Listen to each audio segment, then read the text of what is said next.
Hi guys, welcome to another episode of Another in the Fire. Thank you guys for joining us for another week, another episode here on the couch. As you guys know, my name is Claudia. My name is Casey. I'm Vanjie. And today we have a special guest.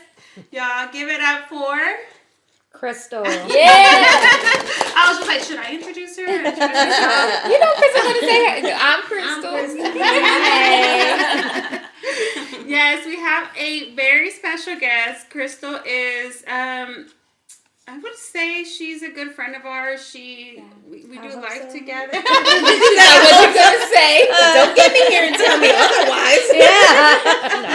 Yeah, so we wanted to bring her on here because she has a powerful testimony that needs to be heard that is not spoken enough. Yes. So we wanted to not only bring awareness, but also to be able to talk about it and feel like, and feel that this space, like build a space for it to be talked about and know that there's light at the end of the tunnel. So before we get started, I wanted to give a trigger warning to all of our listeners. This will have this episode will be going deep, and we're going to be talking about domestic violence.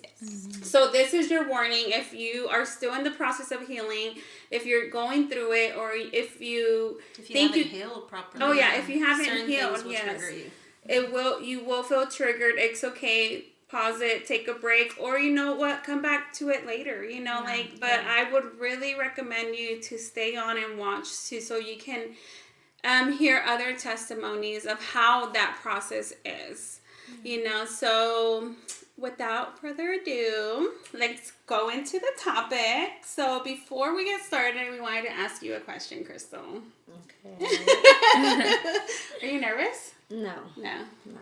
Okay. Before this, she said she's made for this. Lights, camera, action. So if you're watching, sponsor her. Yes. Find her on do. social media. Try boutique. Yeah, give it a shout out for your. Yeah. So Tell us about Crystal. I'm a braider, and I make t-shirts, scriptures, pictures, parties, whatever you can think of. I would love to help you create it, and you can find me on Facebook, Trap Boutique by Crystal Biella. And she does this here locally. I don't know. Do you because we have I can listeners. ship if they were wanting to ship. Yeah.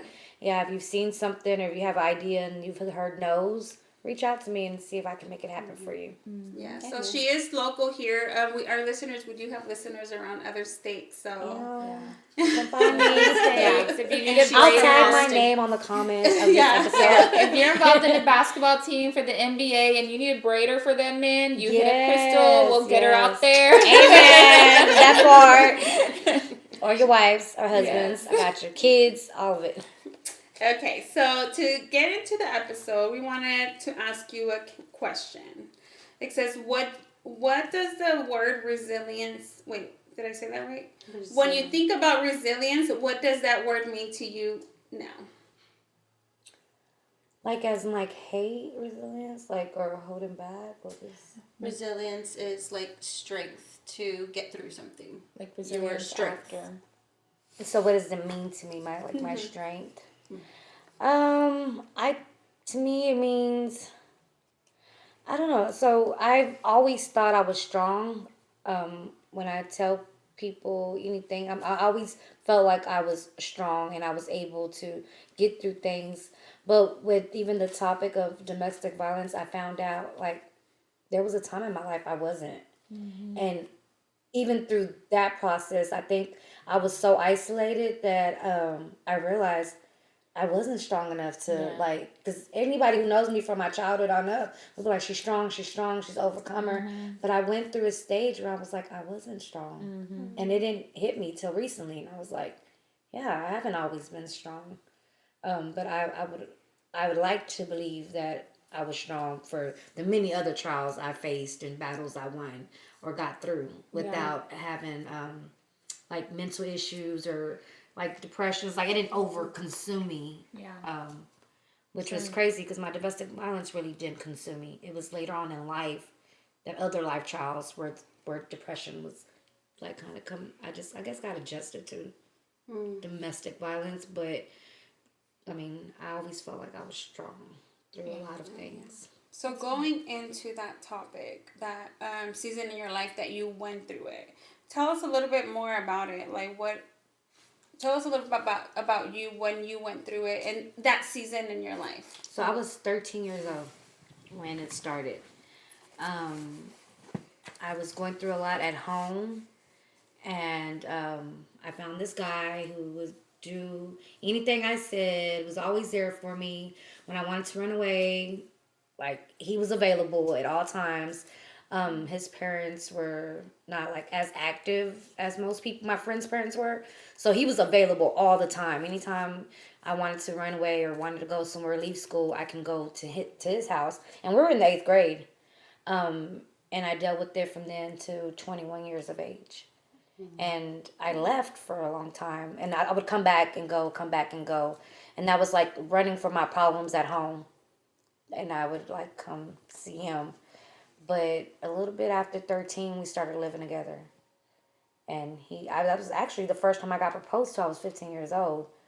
And I think all of our parents were tired of it. So they were just like, that's what you want to do anyway, because I'm going to do what I wanted to do anyway. Get out of my hair. Yeah, they're like, well, I'll get married, I guess. But we never got there. Thank God. No, but I was 13 to 21 years old dealing with abuse by a man, domestic violence. When did you realize that that's what it was? Like, when did you put the name with the action? Well, what's crazy was I was in 8th grade, middle school, and it was obvious. It wasn't a secret. He was like, people had fear of him from his parents, the teachers, people at our school. So he would do it in the bathrooms, like put me in bathrooms and abuse me verbally, mentally, physically. So they created groups and would have me purposely go to them of like peer pressure and wanting to talk about relationships. And that's when I was like, oh, well, that's me they're talking about. But I didn't voice it to people. I didn't like just tell people, hey, I'm in a domestic, or whatever. I just, At school? But people knew. The people, like the adults? Mm-hmm. So they would try to get you to go, Into classes. secretly give you help. Yeah. So you could admit it, maybe? Yeah, and I wouldn't admit it. I never really admitted it till I was grown. Because he would beat me, and I fought a lot in school. So he would beat me after school or before school. And when I came home with marks on me, I would tell my mom I got jumped. So I didn't have to explain myself that the person I'm loving or with is beating me. So I would always say they jumped me or I got into a fight, and I would cover it up that way. So how, why were you fearful, or why were you silent? Like, I don't know. I recently had a conversation. I was like, I don't know why I was silent about it. You were scrappy. Yeah, and everybody knew that. And so also 13, 15, you're learning what love really is. Like, sometimes, like, we naively think, this is love. Like, he loves me. and correct, and I feel like that's what it was like. Cause like I got everything. Like even when girls would try to fight me, he would like speak up for me now. Like she ain't Protect finna you. fight you. Yeah, like you won't have to go through me to fight her. And I did feel that way. And I was very rebellious. I was like, I thought I was grown. I can do that with him. Yeah. I can run these streets. I was drinking, smoking, having sex, and I feel like honestly, that was what had the stronghold on me was the sex at that young of age. Because like makeup to breakup was a thing, and I enjoyed looking forward to that after being beat, the sex. So I think it was more of being able to do what I wanted to do still, and I was just like, well, I'm gonna heal. Like the marks are gonna leave, and I'll still be okay. Mom. So you said that people were afraid of him. Were they afraid of him before you were with him? Or was this an after thing? Like, did you know he was I think violent it was before because he had like anger issues. So when the teachers would even say, hey, sit down, he would flip the whole desk, call scenes, walk out. His mom the same way when they would try to get his attention. And I didn't notice that they were like different, like not demanding, like, you better sit down, I'm gonna whoop your butt. Like, they talk to him, like, around the corner type thing, like, around the bush type thing, like, Daniel, we think you should, or, but nobody was demanding in his life, and it was out of fear, because later on I found out he was bleaching his mom's clothes, breaking things on her car if he didn't get a ride to the store, to pick up a girl, like, he was acting out, so, I'm sure it was before me and at the school. I mean, he's not from here, like, from Austin. He was from a different town. So when he came in there, we kind of got together a little bit, like, after he was there. And it didn't stop until I left at 21. So from 13 to 21. Wow. And I know that sometimes, because I know we've shared on our podcast here that Casey and I have also been have had that season in our life that we were there, and sometimes it goes back to like, I didn't know that wasn't love kind of thing, and I'm all like, no, I knew that wasn't love because I never saw it in my parents, or I never saw it, like, it was new to me, but I was just like so blinded basically. Yeah. So did you see that, or you just thought it was normal? You just didn't? I didn't. Like, my mom didn't have a man around till a little bit around the time I got into that relationship. But she raised us as a single parent and in a happy home. Like, she was gone all the time, working and stuff, but there was no man in the house. And then even though I heard my aunts and my grandma were going through it growing up, I never was there to see it. So, I didn't really see nobody. Like, if anything, not a lot for me to think it was okay. Yeah. Earlier you mentioned that he would protect you. Like if somebody wanted to fight you, he'd jump in. And Yeah, even my mom, anybody. a lot of women mistakenly think that's love as well. He's protected me. He loves me so much. We can be bad together. Like, we're bad together. So when Like, they're it's a rush. abusive and they're still protecting you, in your mind you still think, no, he still loves me. And to be honest, I didn't even really know what love was until I came to God. Like, not parent-wise, not from a father, a relationship, or myself.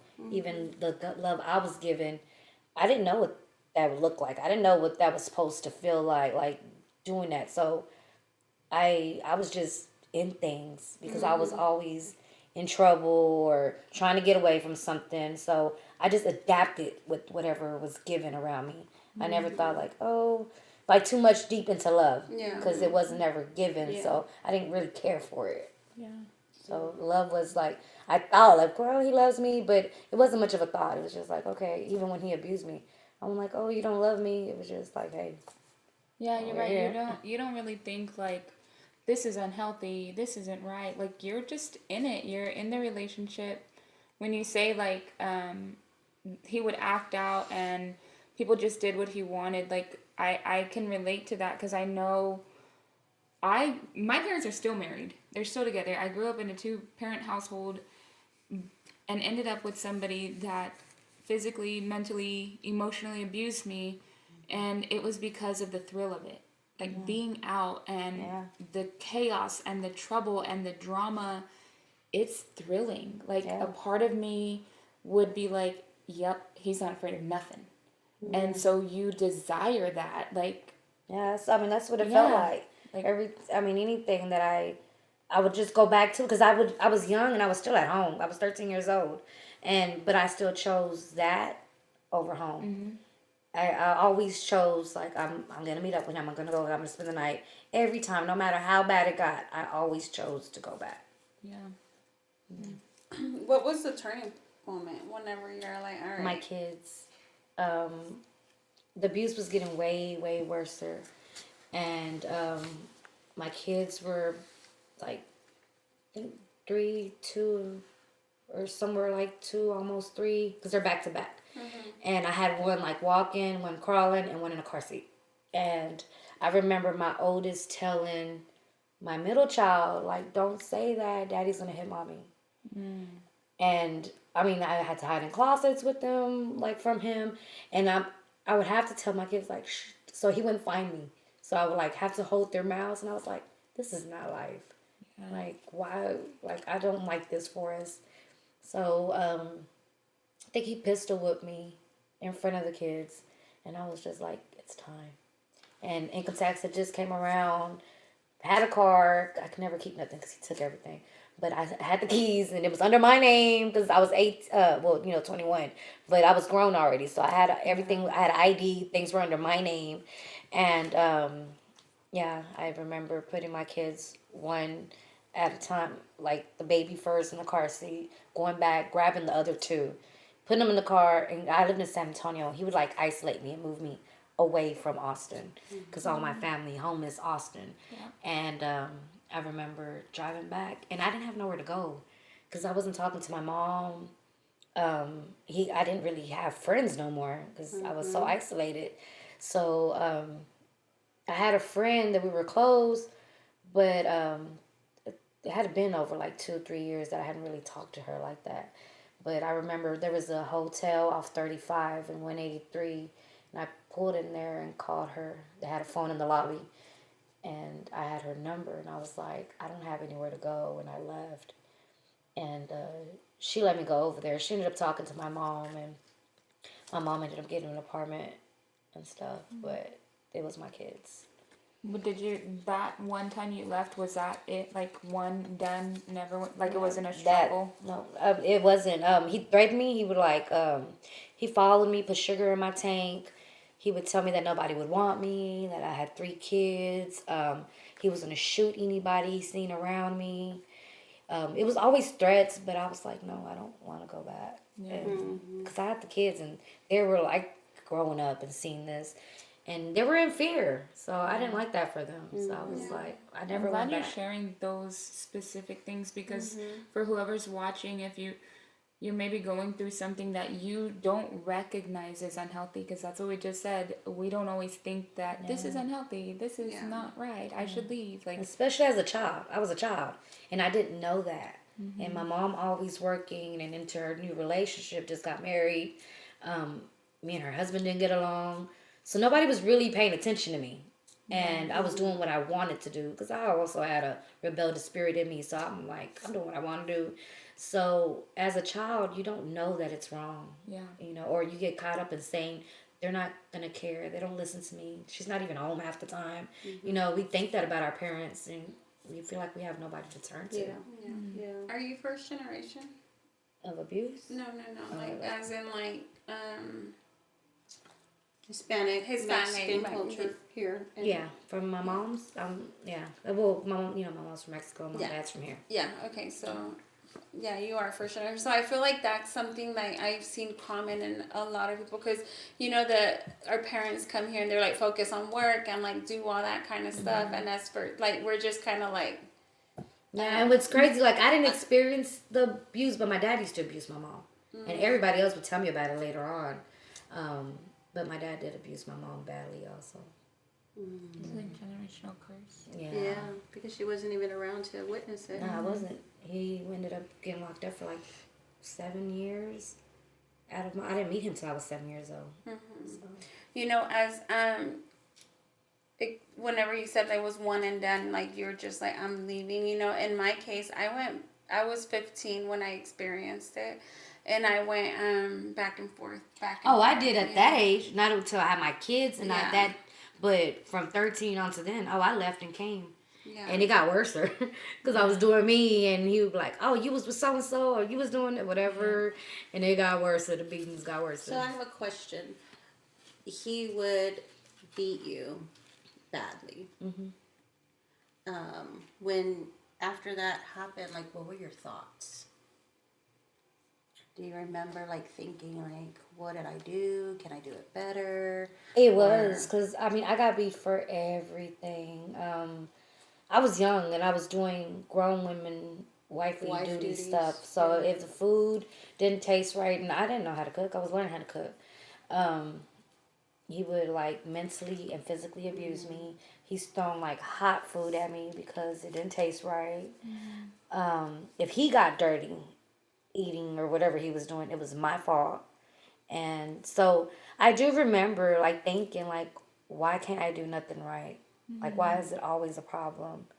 And now realizing I wasn't the problem, it was him. But I remember thinking that and just trying to do it better, or because I never voiced it out. I never was like, I was just like, I have to make sure, or like telling people even around me, don't touch that, don't do that, and including his own family. Like, no, because Working on they're gonna big blame me. shows, He's gonna yeah. blame me for it.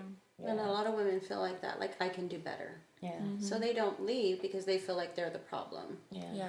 They're the abuser's not the problem. They're the problem. Yeah, I never Like understood why I didn't leave. I did that. Yeah, I did this, made and him do that to me. Yeah. Yeah, I never understood it because I was like, who I am now was then. I was outgoing, outspoken, like, and when it came to that, it was like I was silenced. Like, like, spiritually something was holding me down in my mouth and my persona, because I was not that. So I think that's what brought confusion to people of, like, is she being abused? Because It was not Crystal. yeah. Nobody would say like, yeah, Crystal's gonna allow that. Like, there was nothing that you would be like, oh yeah, she's a little slow or dumb or whatever. People want to put out there for women. They were like, no, she's gonna fight back or She defend fights back, herself. yeah. Yeah, and I couldn't. I didn't, and I don't know why to this day. Because I'm like, why did I go through that at such a young age? And I wanted to be like an actress and stuff, and I had people pouring into me and wanting to take me out of it. I mean, I had one guy, he was a teacher, and he was telling my mom, like, send her to California with us, and we would help her get her dreams come true. Like, so to get me out of that relationship. And I mean, my mom sent me to Colorado, and I still came back to that. So there was like nothing nobody can do. I mean, I know with soul ties and stuff, or I know why, but as myself, as a child, I couldn't get myself out of it. And you had confidence in yourself because you knew what you wanted, what to do. I did. You I weren't didn't gonna tell lack me what to confidence. do. Yeah. You didn't lack Yeah, confidence. I did not. Or self-worth, or anything that I felt, because obviously I did, because I was still there. Something in me was, but I was very confident. He hated that about me even then, because he tried to change my whole persona. One time he beat me at Ross because of the clothes I was choosing to buy. And I was still standing on business, like, I'm getting these pants. I'm gonna go to 9th grade, I'm getting these pants. And it was like white pants. And he was like, you're gonna be this, you're gonna be looking like that. And I'm like, okay, I'm still getting them. And I remember he tore my money up, and he went out, and I was following him, and my little sister was with me, and she ended up calling my mom on the payphone because he had already hit me inside of Ross, and I fell. So my sister went to go call my mom, but he somehow convinced me, like victimizing him, and to go to the back of Ross, and he beat me down. And I told my sister, just go home, just go. Like, I still left. Like, I knocked out, and I remember waking up, and I'm on his lap, and he's crying because I guess he thought something happened to me. And even then, he had threw my shoes on top of Ross. So he was like, I'm gonna go get your shoes, and we were gonna leave together. And I was like, okay, we are. And like, after being beat up, and I didn't even know how bad it was the next day, and you can tell who I was. Like, my whole face, head, everything was swollen. I was unrecognizable. And I was going to 9th grade. I think that's when Mom was like, because I started 9th grade in Colorado. So she was like, you're leaving, because it was that bad. Because your sister went back and told her how bad it was. Yeah. And because nobody ever really saw it. witnessed it, and even when I was beat up, I would say I got into a fight. And they were used to that. So that worked for so long. And that time, there was like a group of ladies who came to the house the next day. When my mom seen how I woke up deformed, she called the cops and everything. And I told them I got jumped, even though my sister was there. And the ladies and the cops were like, there's nothing we can do if she doesn't say it out her mouth that he abused me. And I didn't say it.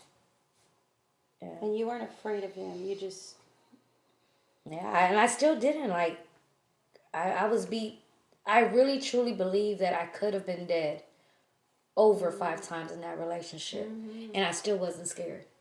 So you weren't scared of him. A part of you just loved him? Did you love him? Whatever you thought love was, though. I think so. I guess I wanted better for him because he had it so rough. Like he was 13 years old, living like because everybody was tired of him and his anger and abuse. We That could fix him. he was like living on the streets and sleeping on stairs. And while we were in like middle school to high school, and I felt bad So you that I was felt- going home and he didn't have that. So I would go hang out with him and abandoned cars or cars that didn't work no more. They were family member cars, but parked out there, stairs, parks, and sleep with him because I felt bad that he didn't have the support I had. You know, when you say like you weren't afraid of him, you would talk back and stand your ground. A lot of times, and I want to point this out for listeners too, because a lot of times people like that, I'm not going to say men because there's women too, but people like that thrive off of it.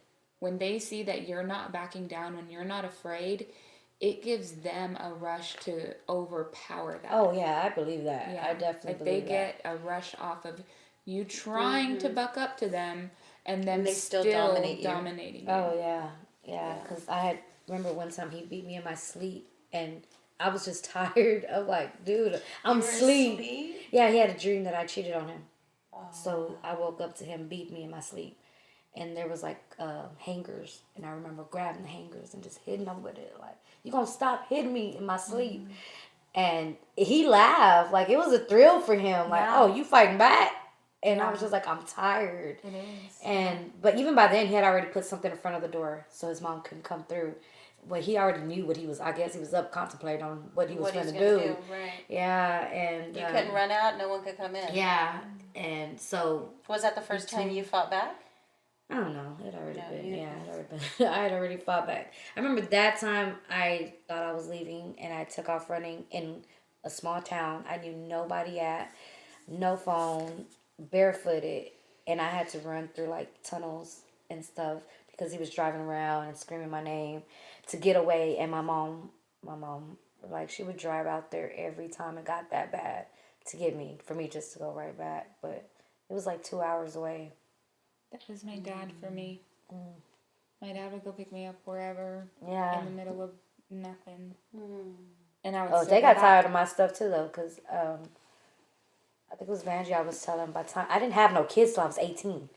So by that time, I was still choosing the violence, and I remember calling my mom at like 1 a.m, like I'm hungry, and I'm pregnant, so I'm like, I figured she's gonna come get me some food. Like I got a whole baby in me, and her husband by this time really didn't like me, and you can hear him in the background upset that it was 1 a.m, and I'm calling about food. And she said, you chose the life that you chose. Now live it. And hung up. And I was just like, oh my God. I was so shocked. Like, she really ain't finna come bring me no food.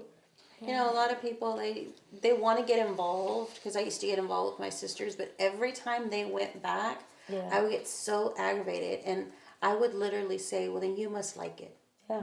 Not that that's okay to say that, but it would get me so But it angry makes for sense, them. yeah. Like, why do you keep going back to this? Why do you keep choosing this? People are trying to help you. So then out of anger, I'd be like, well, I guess you like it then. You like to get beat. Yeah. And then I would stop helping them. Like, Yeah. don't call me no more. I got a lot of that. Because I kept going back for 8 years. But it's really not that you like it. Yeah. It's you don't know how to leave. I didn't. And I had the opportunities because I was gone a lot. And But I still chose to come back. I feel And they like, play victim. I Oh, feel yeah. like they have like this hold on you. Yeah. You know, like not It's only soul mental. ties, but like they've manipulated you so much that you're You just feel bad for them. yeah, and Yeah, then you're, that's what the whole victim thing. Like, because it's really like as she's saying this, like I'm just like, oh my God, I'm getting like Yeah. it takes back to that season, you know, like, and it's very something that they mess with. It's a mind brain, like it's a Yeah. mind, It's just as much Control. mental Yeah. as it is physical Yes. abuse. Like, Yeah. you know, and that is something that it's hard to get out of because I don't know, how to explain it. Like I just And I think we were sharing one time, because they've shared before, not in detail what they went through domestically, but we've shared a couple of times where it's not just the physical abuse. And I think I was telling you at one point too that I've heard women say, I'd rather get beat than for somebody to verbally abuse me. Like, hurry up, get it over with. Yeah, because the wounds heal, like physically scratches, You know bruises you're gonna heal, but mentally it replays It in your messes head. with you more. And like you're not worthy, you're not this, that and it's just emotional like abuse too. like that stuck with me the longest. It takes because real healing. yeah, from because that. I knew I can heal from the bruises and scratches. Like okay, But mentally just plays over and yeah. over in your head. You know, as I'm It's reading harder. here about the abuse, you know, there's different kind of abuse. You know, there's emotional, verbal, physical, financially, and spiritually. You know, like I know that's something that also like people don't leave because because they can't, because finances, they don't have nowhere to go, or they just can't afford it. That they'd rather just stick. Yeah, with somebody's it, controlling you know? all the money and they're controlling you as well. Yeah. And maybe that was also some of the case because I mean I always had people I could have left at any time. Like I had family who, like my dad's side is all here, so I could have gone anywhere, but he wouldn't let me work. I guess his fear was like, oh, she gonna get some money and leave, because he hated for me to go to work, and the jealousy thing. Like, is she really at work? What is she doing? So financially, we were broke because he wasn't gonna work. He wasn't gonna do nothing, and every time I found a job, I would have to quit it.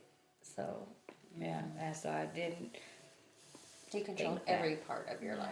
Yeah, That is true. I never thought about financial abuse until you said it right now. But I won't put anybody on blast in my life. But I did open up to somebody about the abuse and wanting to leave. And that person at the time, he was financially better than I was in making money.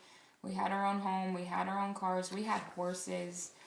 And I remember that person telling me, but look at all that you have. Like if it was a comparison. Like, but look at everything he gives you. I'm like, Why would that's you leave? financial abuse. yeah. Wow. Why would you leave all of this? Like, And I've even heard some families support that. You know, even in the Because they're being abuser's taken family. care of. Yeah, like Just put up what? with it. Yeah, How yeah. bad can it be? Yeah, yeah. Wow. Yeah. But I think the not knowing part of it, because if they didn't, I don't know. I try to justify them. No, they should know better. Yeah. I'm trying to see play the Devil's advocate. devil's advocate. No, Just like, some maybe people they do didn't know, or they don't want to know. Like mentally, they're not gonna let themselves believe that you're really getting beat like that at home, because look at everything he's providing, Yeah. or she could be a woman they really too. can't be that bad of Can't a be person. that bad. Every time I see them, they're nice to me. You know that kind of Yeah. thing. Yeah. I know in my case, when I went through that, I hid it. Like, my family really didn't know. I hid My family it. had no idea. And I was like, because I didn't want nobody, like, because I had my daughter at 15, so I was more of like, I don't want my kid to grow up without her father. I don't want, like, I need to say no. And he would always manipulate me mentally. He's like, nobody's going to want you with a kid. You're 15, you already have a kid, and you're like fat, and you're this, and you're that. And I was just like, I felt like I believed everything he said. And I stayed, probably until I was 18, and then that's when I realized, from 15 to 14, I would say, because 14 to 18, I believe, and it was on and off, back and forth, and so that's why I was just like, did your family know that you were going through this, or No, you because kept when they it? found out was when When one the of my sister close was- cousin knew, but once I left and he was stalking me, my cousin was like, I'm gonna tell them. Cause they never really. I mean, they even partied with him and didn't know that was he wasn't my baby dad at the time, but my boyfriend. And she was like, well, he put sugar in my tank, and she was like, your life is really in danger. Like, how did he find you? And she called her mom, and her mom, girl, I love you, you are, but she went and called and was like, she's going through this, and my dad called me, and my dad was like, I've been in prison before, like, I don't mind going back for you. And me and him weren't even that close up to this day, but he always did verbalize that to me, like, I will do what I have to do to protect you. And That was before you had your kids? no, I already had him. Oh, you already I had had your already kids. even left him. Oh, okay. That was and that's when he stalked me after that. And so, but they knew. I mean, not my dad's side, because after that I was isolated a lot by him. Like, I lived in small towns, San Took you away Antonio, from your everywhere. Yeah, even when my grandma passed, I wasn't even in Austin. I had to like try to get down here, and that was a problem. Like to him for me to get over here. Because you're inconveniencing him. Yeah, like, and he didn't have to do nothing. He didn't provide nothing for me. So, but the lifestyle my grandma lived, she was surrounded by a lot of people, and he didn't want me to be around those people. Like, again, it was jealousy, control. So all the way up, I got beat the day of my grandma's wake because he drove by and seen how many people were there. And he was like, "Which one are you messing with?" You know, whatever. And him and my little sister. My little sister's was kind of like me, a little bit more wilder. And she called him out because I was in the car, like, and he was beating me outside my mom's house after I left the wake. And she called him out to where I still chose him. I was like, "Let's go," because they were calling the cops. And I was like, "Just let's go." So we were talking about your family, and if they knew, they didn't know. What about his family? Oh, they knew. Oh, they did know. Yeah, because I was with him all the time.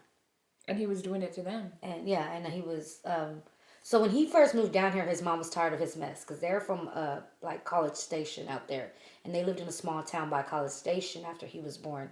So his mom sent them over here with his dad because his dad, they were already divorced. His dad was here. And But kind of like troubled kid things. Yeah. Not abusing a child. I mean, you're literally a child. Well, honestly, he dated a girl before me. Remember, we're 13. And he abused her. Wow. So I don't know who he's seen it from on that end. Now, when we were over here, I did see like one of his cousin's house that we hung around with a lot. I would see him abuse his girlfriend. So, and I remember wanting to stick up for her. And again, I wanted him to stick up for me. And he would get on my butt, about me trying to stick up for her. Like, we finna go outside, like, mind your business type thing. Let's go outside. I was like, somebody need to call the cops. But his family's seen it all the time. And his mom and dad, I mean, they would pretty much be like, "Crystal, you need to leave." Like, not get on him or threaten or fight him. But like, "Crystal, you need to leave. Like, why do you keep coming back?" Same thing, like, "You're dumb. Why do you keep coming back?" His mom always did do that and try to, like, defend me if they were around. But a lot of times they were tired too, so they just turned the other cheek, like, I didn't see nothing. Yeah. And his family's like pastors and church people. So there's a lot that minded their business. There was some that would try to tell him, "Hey, calm down." Again, nobody tried to get violent with him or like. Because they knew he was going to But retaliate. they would just be like, "Hey, like, calm down, don't do that," or "Come over here, come, let her leave, come over here with us." But no. It wouldn't work. Wow. He would follow, chase, whatever, and it got worse for me. If people When knew, somebody jumped in. yeah, it got worse for me. Yeah. Because it's like exposing him. Yeah. Yeah. Exactly. So at some point, did you wish, like, just please nobody, just everybody mind your own business? Yeah, I'm sure I verbalized it a I'm the lot one of getting times. beat. Like, just don't say nothing because it only gets worse. So Where was your relationship with Christ? Did you know Christ, or I did not. Which is did you crazy. call him Christ during the season? Which is crazy. His family did. His family did. So, if anything that I heard, but it went in one ear and out the other, was I heard probably a lot of it. Because all his families, they're musicians for the church, pastors, from women to men. His great grandma on both sides, his mama's side and his daddy's side. So I went from 13 years old. I could say I was raised by his family, because I was between the mom's side and the dad's side, back and forth, because that's how he was, back and forth, and I was with him. So the mama's mom is the preacher in San Antonio now. Wow. And then on the dad's side, he was a musician for the church, but he has two brothers that are pastors, and now a nephew, Sammy, is a pastor. So I heard, and the grandma would tell us, "If y'all gonna be here, y'all need to come to church." So I would go to church. I sat there. We would be But high. nothing penetrated. Nothing. Wow. And I was always on weed, like smoking weed or something, and show up. It was almost like it wasn't time for you to hear it. Yeah. Because nothing So stuck. we all because talk you were about around God's it. You were timing. there. Yeah. Nothing stuck. And even when I went to Wow. prison, that's the first time that I heard God. You have a whole testimony because her face, she said, what? That's That's a whole that's a nother continuation. topic. Dot. Like, to be continued kind of thing. That's when I can say that somebody was praying for me and I felt, because I went through something and I felt this bubble, which now I know is the Holy Spirit comforting me. And I remember that girl saying, which is my best friend now, I'm praying for you. Like, please snap out of it. And I could hear her praying from where she was at. Because we were like in sections, like bunk bed sections. And she was like in the corner and I was like in the middle. And then I got sent to SEG. And which is I can't say the word, like isolation. And because I was so angry for what happened out in the free world and people were being nosy. So I was like snapping on people left to right. So they sent me to SEG. And all you get is a pen, a pencil, a paper, and a Bible, if you want to read something. And I read the book of Job. And I didn't know what I was reading, but I read the book of Job. And later on in life, I was like, wow, he went through so much. Depths. Yeah. So we talked about resilience, and that was literally your resilience is you overcoming that abuse and not like literally not dying, like you survived. Yeah. So now let's talk about rebuilding. How did you go from that to being so much more confident now? Because we know you so confident. Yeah. I guess like most people said, Stella found her groove back. I went back to who I was. Like, because I was always outgoing. So, of course, I was young. So it started off like going out and still having like whatever guy I wanted to talk to me. So all the abuse of you ain't gonna find nobody, you're fat, you got 3 kids. And I am. It was like where I still talk to who I want to when I want to. So it went from that to just like us being just knowing that I was independent. I got my own. I do my own thing. I got what I want. I hustled my butt off like forever, and after that I could do whatever I wanted. Without nobody keeping tabs on me. So I just found me all over again, but I was older now. So Physically, you could jump right back into that. Yeah. Like you hustled before, you could hustle again, and you had kids to take care of. Correct. But how did you get that confidence emotionally now and mentally? Because he would tear you down mentally. Yeah.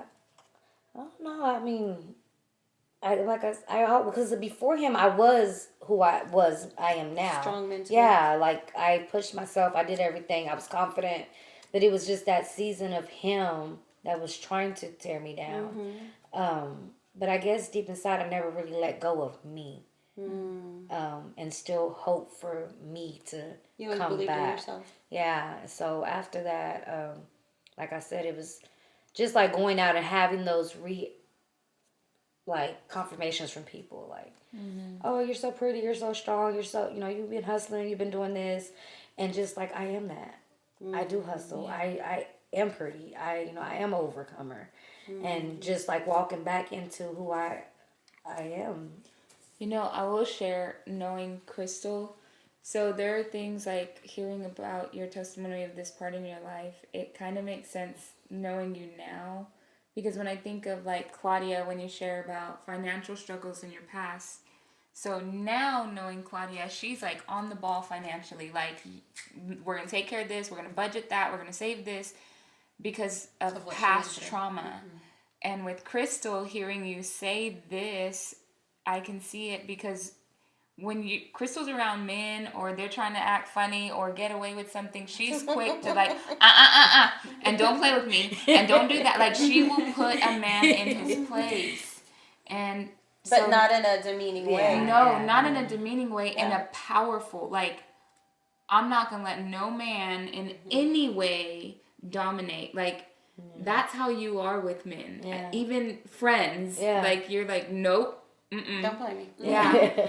So I think, like, how you're saying, like, those insecurities, like, that's how she keeps them in line. Like, for herself. It has nothing to do with the people she's talking to. Everything with Crystal. Like, that's how I keep my boundaries. Yeah. How did you know your boundaries, though, coming out of all of that? Like, when was the first time you realized, I need something healthy?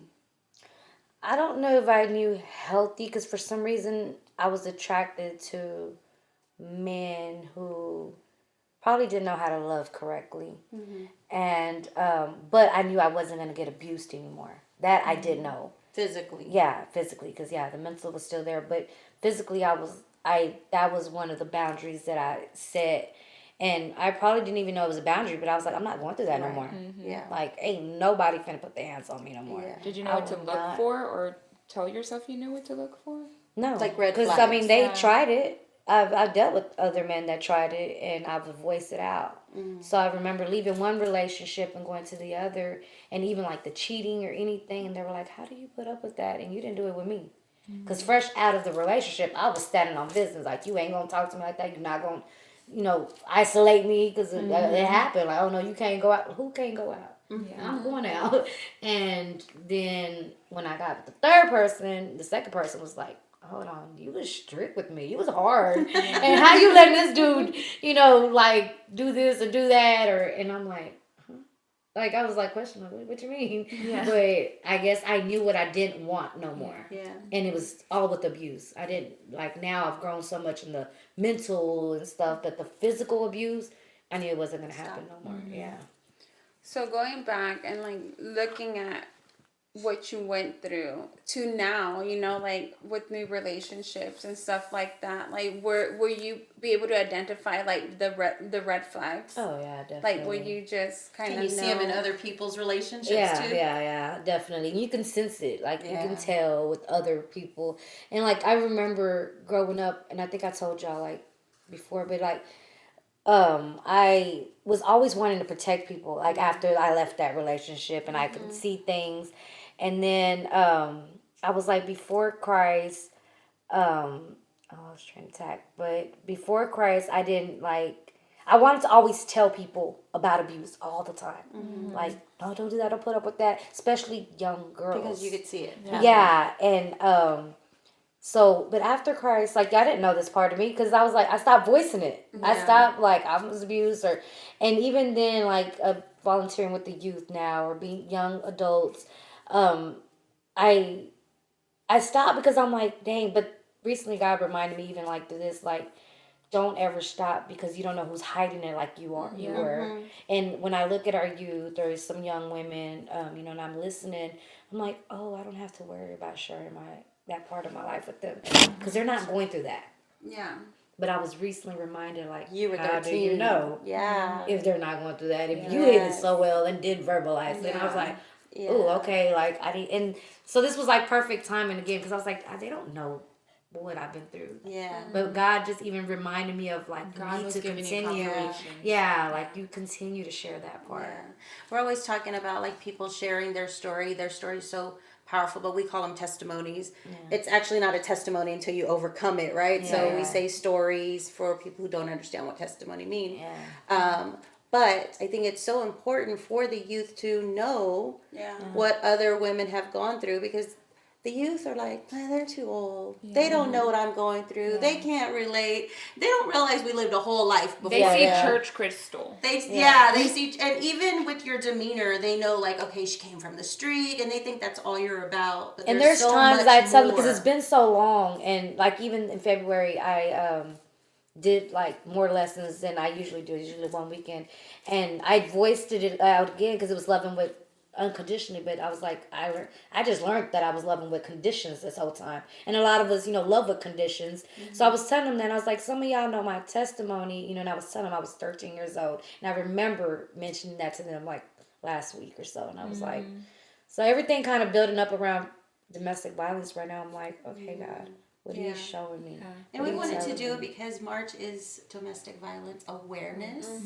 And we always want to like gear the podcast to awareness and helping others and making sure we bring to light the things that people don't want to talk about. And, there's a stigma, right? And Or people that shame us. I mean, even that shame before this, I was like, what words can we not say, right? Yeah. Because social media can be provocative and show what they want to show, but there are certain things that they won't let us talk about, which is crazy because it's actually helping someone. Yeah. I've seen so many things on social media that is inappropriate. Ain't helping nobody. Yeah. But when we want to do stuff like this, there's So limits. much red tape. So much, yeah. So we gotta beat this and do this, and which we don't. Please don't flag us. I'm like, Don't flag us. maybe that's why I ain't got no YouTube We channel try now. I'll just be out there. But we want to make sure to always bring awareness to Yeah. things that It's no one wants to important. talk about. and For teenagers especially, Yes. everybody associates domestic violence with just adults. yeah. Yeah. But it's not. It's the kids. It's in I young remember when I met relationships. Benny, I was 14, we got together. He was very possessive and controlling and mentally making me believe I needed him. I had nobody. You know, your mom's not taking care of you. You need my money. All these things, very controlling. And it doesn't always have to be physical. You're mentally being a prisoner to somebody in your life. Yeah. Yeah. That's abuse. Yeah. So Or kids who are just dealing with, Yeah. you know, well, he's just mean to me, or he's, you know, he just loves me that much. If he's telling you what to do, when to do it, how to do it, what to wear, how to speak, you're afraid to be around him and speak. Yeah. That's abuse. Yeah. And women do it too, you know. Women do it silence too. Women their do it men, too. Yes. and you Women know, do it too. like this is my world, not yours. You speak. and I Speaking say of, so. if there's a good. man out there who's on the other end, we can interview you too. 'Cause we Yes. know men go Yeah. through it. And it's You know, important. now that Yes. we're in that, I wanted to read the Statistics. There you go, that word. You know about I it, can't like say it always goes based like woman or like but no, there's also men. Yeah. You know, and as I was reading through it, and as we were preparing for this episode, 41% is women, but 26% of them are men in the United States. Wow. You know, like, and I'm just like, wow, like men go through it too, you know? And when we were talking about, like, we wanted this podcast to be more of awareness and, like, be able to speak, you know, because we don't know who's on the other side of the screen, you know? And as we were going, like, this episode, I'm like, man, there's so many red flags that we miss. You know, like some example, like some get mad or like hit you and then back in the honeymoon phase and then go back again and and it's kind of like a mental. Even Some the people red get used flag to that honeymoon. prior to waiting for you that. being in the relationship, there were red flags. Yeah. He was already violent. Yeah. So getting into the relationship, we would want healthy people to Yeah. understand.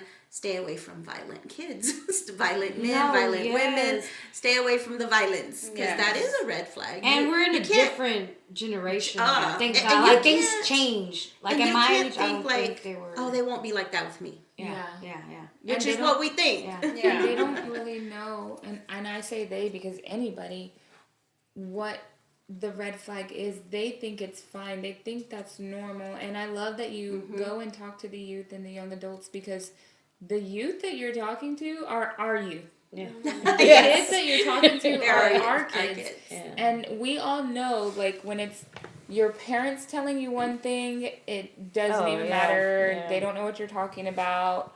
Because, like, They don't understand. I want to say poor Layla, but poor my husband too. Poor Lisette. My trauma, like, literally bleeds on them sometimes. It does. And it when does. when we talk about boys and things like, well, why does he only want to hang out with you by yourself? That's a red flag. And they're like, no, it's not. He just wants to be with me. Like, he just, like, Yeah. loves me. And I'm like, that's a red flag. And the inside of me is trying not to bleed on them. But then they hear Crystal's testimony, and that may speak to them. Yeah. You know? And I love that we're doing this and talking about this because there's so many young men, young women, youth, that they don't know these red flags yet. Like, So, were you done with the statistics, or are you going to give us more? Because we have a couple of examples of what red flags look like. Since a lot of people don't, like you Yeah. said, they don't know what it is. they don't know. Yeah, well, there's a lot we can go into. Like, it's like 1 out of 4 women are dealing with it now. So think you know? about your workplace or your church where you congregate. Look around. 1 out of 4 people. Yes. Is it No, people, women. women? 1 out The of 4. workout group you go to. Yeah, the gym. 1 out of 4 is dealing with And it. in men, it's 1 out of 7 men. So it's not It's far still- off. Yeah. It's still Yeah. like there, But- you know? And I'm sure it's hard for men. Women don't say anything. They don't go get help. They don't leave these relationships. Can you imagine how much harder it is for a man because they're so like prideful and They're They- supposed to be the less- strong the one. strong one? Like Yeah. say the world makes them think that they can't be Right. vulnerable. They have to be strong. They have to be And you know, how it's deal going to with make it. them look Yeah. if they say something. And then I read something somewhere where a man did try to come forward and they didn't believe him either. Like, that little person, she can't hurt a fly. How is she hurting you? Because he was bigger than her. Yeah. And that shuts men down because they think, well, I should be able to be stronger. But no, some women are, It's like little manipulative. squirrel monkeys. They will jump at you. Yeah. You know, and on a daily basis, more than 20,000 calls are placed for domestic violence through the hotlines here. Like so, A day. On a daily basis. That's a lot of calls. Yeah. Wow. You know, so it's out there, and unfortunately, it's not talked enough. It's not like being vocalized enough, but it can get bad. Like, I mean, I'm a crime junkie, and a lot of them are They get more violent. more. It never gets better. It's always like every person is their own person, so there's a healing journey that they have to go through their past trauma. Unfortunately, they take it out on their person, you know, that are trying to help them. We're trying to feel bad for them or whatever the case may be, but it gets bad, and like death is even in it, you know, so it's bad. Like it can get it's serious. It's We see all the documentaries. Yeah, because that's why they I'm get really- thankful. And sometimes I wonder, like, I was young, and I now knowing God, I'm like, God, even though I was young, I'm thankful that I went through it young, because then I question the women, like, how are you 40, 50, and are used to abuse, no abuse, and still there? So a couple of the red flags are love bombing. Do y'all know what love bombing is? Like Loving, like over making loving it seem like. making them feel like you're the best thing and they're treating you the worst. Like, The gifts. Yes. Yeah. or talk nice to them, or like just compliment them in every single thing. When I think of love Making bombing, them feel so important just so Yeah. you could tear them down again. Yeah. You're To so build them back important up. to build them Yes. back up. Yeah. when I think of love bombing, I do think like my own testimony of it is I was so showered with love in public that when we did separate, when I did leave, nobody believed me. My family didn't believe me because I was showered with gifts and love, and like in public it was affection overload. And I think that's why it's hard for me to be affectionate, is because affection didn't mean anything to me. It was a cover. Like so many people, they didn't believe me. My own parents didn't believe me until it was in their face and I was literally being chased around their house. That's so funny she said that. She said affection didn't mean anything now because it was overdone just to hide what he was doing. Yeah. Well, Benny would always buy me gifts. And we always laugh because I don't care about his gifts. Like, people think I'm mean when I say that. It does sound mean, right? But I don't. I hate when he gives me gifts, not flowers, flowers I love. But when he comes home with, like, jewelry, it still triggers me. And I'm like, this is What this happened?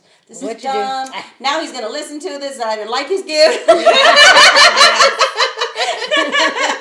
I take it and I accept it, and I'm trying to be as nice as I possibly can be in that moment. But inside, it's killing me. Like, I hate this. I hate when he gives me gifts.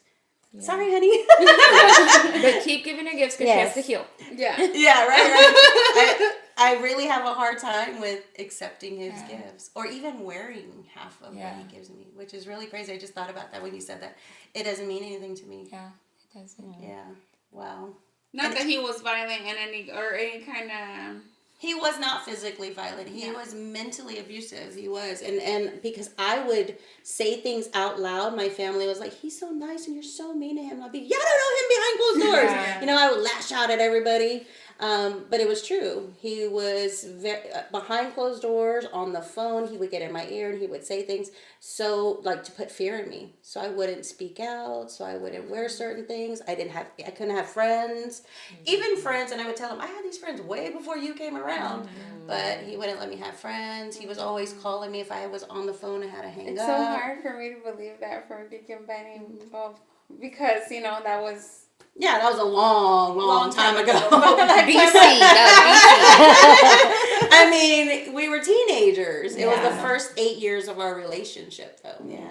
And then I had my oldest daughter, and I was like, oh my God, he's gonna be like this with her. Like, I got to do something. Yeah, but his verbal abuse, mental abuse, it turned into him doing whatever he wanted. He would go to strip bars and he didn't care how I felt. He would stay out, didn't care how I felt. So it was just more of like, it was turning into like adultery. Yeah. And I was like, oh no, this has got to stop. So then I started going out. Yeah. Tit for tat. I don't know what else to do. Going back to the awareness or like the red flags, Isolation. the isolation, that's something that you spoke about. Isolation from friends and family. Financial control is a big one that nobody's going to support you. You can't do it. Can't afford to leave. Yeah, you can't. You can't afford. Yeah. Not only that, or you don't have control of the money, or you just really just don't. They don't share any of the financial nothing, things or with you. not even to buy groceries. My second relationship after him, like the first one was very abusive, but that one was financially. And when I left, I had nothing. And I didn't even realize it. And I was like hustling in the streets and stuff. So he slowly stopped that. But he moved me from my house to his house, like ours, not even his. We got a place they do it together. discreetly, right? Yeah, Like, it makes you feel good. Yes. Like, oh, we got a house. Both of our Yes. names is on the lease thing. He bought all the groceries. So slowly, I didn't have. I felt like, oh, I ain't gotta work, girl. You don't buy the food. Yeah. He, the kids were good. I didn't need nothing. But when I found out he was cheating and stuff, and I was like, oh yeah, I'm not putting up with this. I'm leaving. I looked around. I had nothing to leave with, like no car, because he had 4 cars. So I was driving his cars. And then I had like furniture and stuff was mine. But where am I gonna put it at? Yeah. How am I gonna take it? Yeah. And then he was like, "Ain't no man better come in my house." And I was just like, Yeah. "Oh, get And this the whole out of here." time you don't even realize that's what's Never happening. until I was ready to leave. Yeah. And that's when I set the next boundary.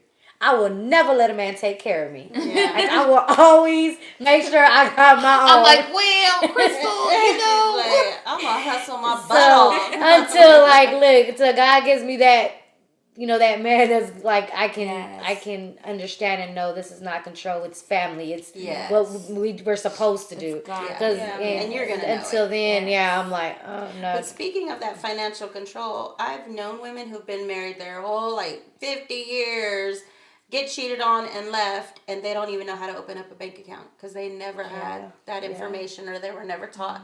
They were never allowed. They didn't know anything. They don't have, we don't have checks anymore, but they didn't know how to do checks, or they didn't know how to apply for credit cards or use anything as a means to taking care of themselves. It can happen because it definitely, and I think I had that mentality of like, I'm never gonna be in that situation again. I'm gonna handle my own business. I'm not gonna do joint bank accounts. Screw that. But I can tell you, Crystal, that when God sends you your husband, and whenever you feel that peace and that you're safe, it's gonna be She's gonna know. She's already on the right track. Wait to see you in that season because you won't have your guard up all the time or looking at, oh, I have this, he has that. No, it's really gonna be something that you're like, oh, we have this. We have that, because I know what you mean whenever you're like, look at it, you don't have any, or being left on the streets literally and not knowing and having that, I'm never gonna let that happen again. That was me, and until God sending my husband, I can say that what we have is ours, and we built it together, and this is how it's gonna be. There ain't no way, there's nothing, no split up or anything. It took a while. It took a while, so. So, question. What do you wish someone would have told you?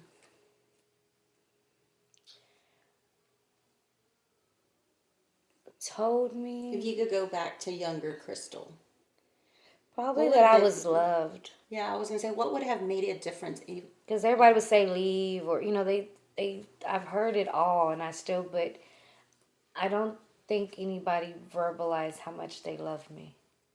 Like my mom, anybody.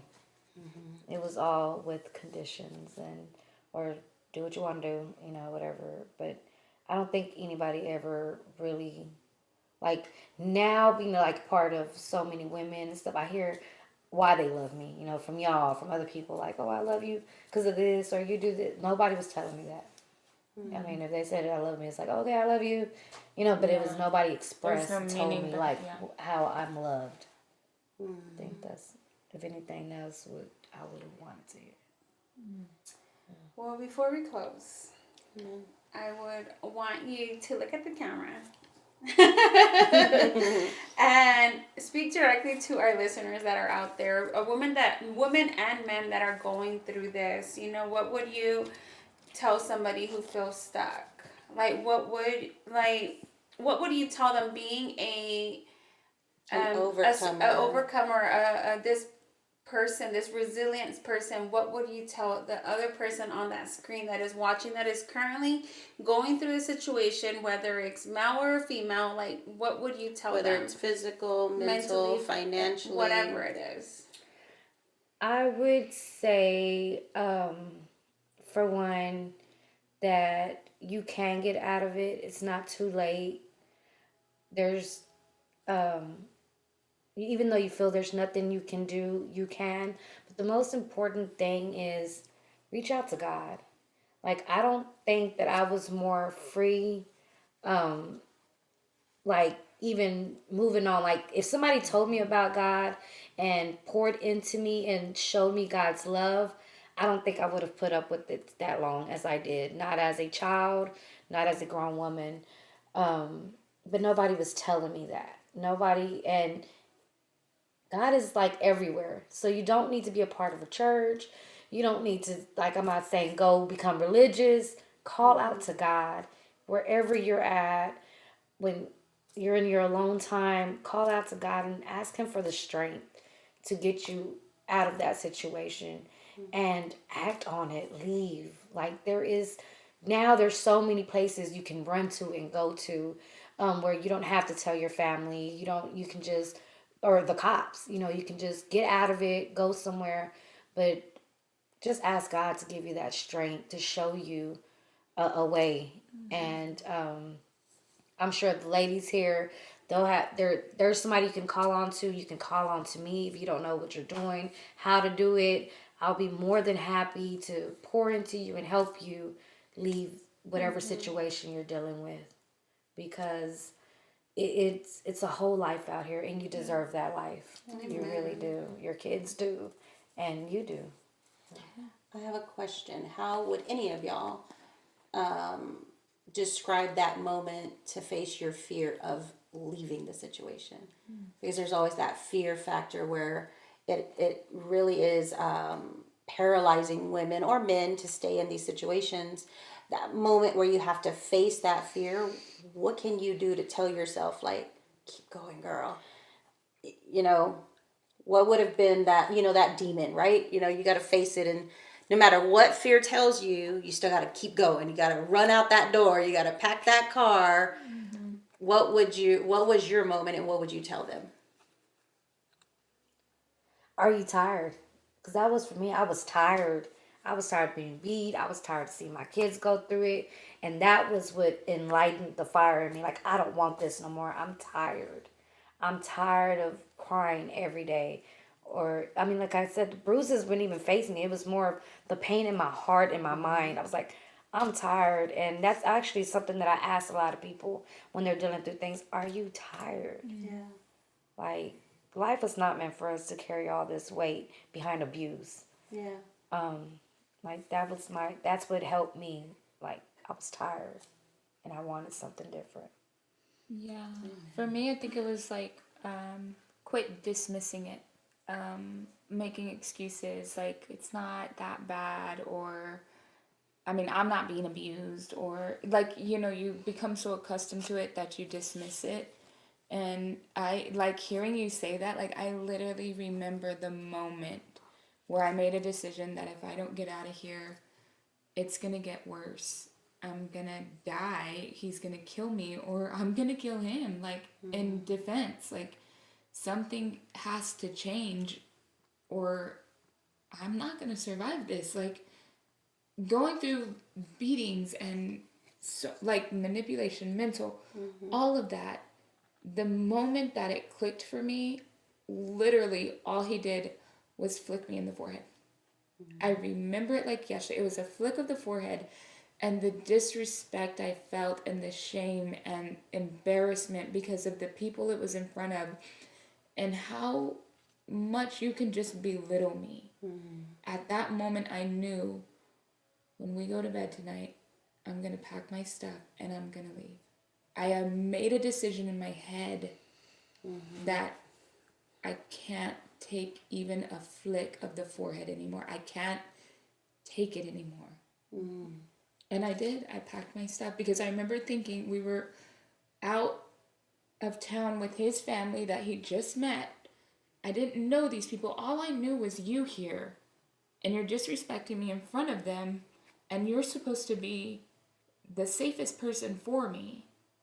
And I remember thinking, if he were to beat me right now, I don't know these people. I don't even really know where I'm at. How are my parents going to find me outside of him? They don't know where I'm at. This is my husband. And I remember thinking, if I don't get out of this, I'm going to put myself in a situation where my parents may never find me again. And because of that simple thought, I left. Wow. Yeah. And I'm just like, Just trying to hold it together. yeah. I think for me, it was my kids, like my daughter. Like, I've been abused, and I took every single thing, every hit, every word, everything. I kept it because I wanted the best life for my kid. And we have it confused sometimes, thinking that the best life is to stay in it, and honestly, it's not. Because then you're carrying your kid. Imagine what your kid is going to carry, or the trauma that's going to be causing your kid, or thinking that this is normal, and it's not normal. So there was a point that I had to realize that he didn't, that I had to save my daughter, if not, nobody else would. I was it was after a beating. Like, I was knocked out. He knocked me out, and it was hours, because I know it was hours because my blood was dry, and I was knocked out. When I woke up, my 1-year-old was next to me. So he left. He beat me up and he left. And he didn't care about his kid, and I was like all bruised up, and that was the day whenever I was just like, if he would have taken his daughter, it would have been different. I think, I don't know, I still would have been there, but because he left my baby there without any adult supervision, because we were in our own apartment, that's the day that I said, I can't do this to her. Like, it's not that I thought I was doing it for her, and that's where we have it wrong. Like, no, you're hurting your kid more than helping them. And that was the day that I took off. I got on the city bus, and it was a straight shot to my mom's house, and I packed my stuff, and I was humiliated in the city bus because everybody was looking at me. They knew. I didn't even shower or anything. Like, I still had dry blood, and I was just like straight to my mom. And my mom took pictures of me, and my mom was like, she's going to call the cops. And all I said, Mom, I promise you, I won't go back. I just don't want to harm him. I don't want him to go to jail. I promise you, I won't go back. And that was the day I never went back. But it was my kid. My kid, because I knew, like, you don't know, you can't do what you don't know. But imagine carrying my kid, living this life, and my kid, I couldn't see her thinking this is normal because it's not. And so Or I eventually was- they turn and do that to the kids. Yeah. Yeah. so that's where my I was turning the same way because I don't think I would have ended up with 3 kids back to back if I would have left after the first one. But I was like, they need their dad, or my son needs his dad, and got pregnant. And, oh, now I got 2. I want them to know their dad, have a relationship with their dad. But again, that was my turning point when my kids started noticing. I was like, oh yeah, I gotta go. When you said that, like your oldest told your middle child that, Don't say I know that Daddy. broke my heart because kids really do see things and they adapt to what their environment is, Yep. and for them to be like, And we were in a closet. I remember. let's not say anything because we know she's gonna get beat for Yeah. it. Like for them to even realize that, Yeah. that's insane. Yeah. And I Kids mean, see as everything. abusers, I think they really have to think about it because that is a generational curse. Yes, And absolutely. it carries on to your children being that way. And it's not, it's not good. Like, I know some men have, healing needs to be done because I'm sure that stems out of somewhere. yeah. Absolutely. You know, so it's out of somewhere, and healing needs to take place. Yeah. You know, and that So we can honestly say, I know these women and I know their heart and I know that they pray for their baby daddies. They pray for their exes because they're women of God. They know that God can heal anyone. So if you are the person who is abusing someone, you don't know how to get help. You don't know what's wrong with you. You don't know how to control yourself, your anger, your emotions. We're praying that you realize it really just takes you to be honest and open up to someone, anyone, not just anyone that you can trust, who you know is going to help you. Not condemn you, not judge you, but actually help you deal with what you're dealing with. You need. Because not only the person who's being abused needs healing, they do, but the person doing the abuse needs healing as well. And I think that the world doesn't even talk about that part either. Like we dismiss the abuser. They're violent, they're this, they're that. There's no justification. We're not justifying it, but they also need healing. They also come from a lot of trauma or abuse themselves, or some kind of violent situation, or something is going on that they get so angry they can't control themselves. Because you said that he thought you died. He thought he did something bad to you. He was crying like, "Oh my God, I killed her this time." Yeah, because I mean, they have some kind of conscience. Before I left, like 2 days prior to me leaving, he had actually like beat me, and it got bad to where I ran out the door at like 2 a.m, and I didn't come out of hiding till like 12 hours later. But all his mom and them were driving around asking, "What did you do to her body? Like, just tell us, where's she at?" Because I never hid that long, and I was in San Antonio, like didn't know nobody out there, and it was that bad. Like they were like, "Just give us the body at this point." And he was like, "I didn't do nothing like that to her." And so, like, came out of hiding, no shoes, clothes tore up, beat up. And by then, like, I was at her house when I did the packing, and he was asleep because he would be up all night and sleep all day. So as soon as I woke up, got my kids, and never looked back. This was a heavy topic. Crystal, I want to thank you for joining us and just using your testimony, because it is a testimony, because you overcame this, and you are a strong woman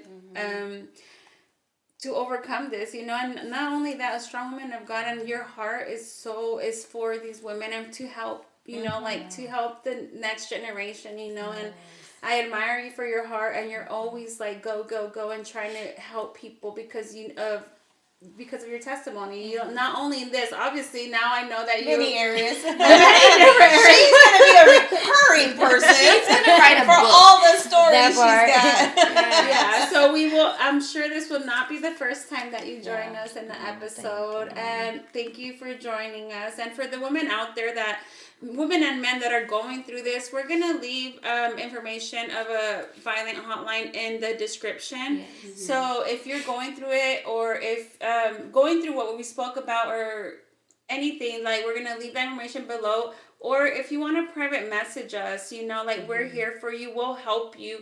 We'll guide you and direct the best that we can. Yeah. The Correct. best that we can to be able to get you the help that you need.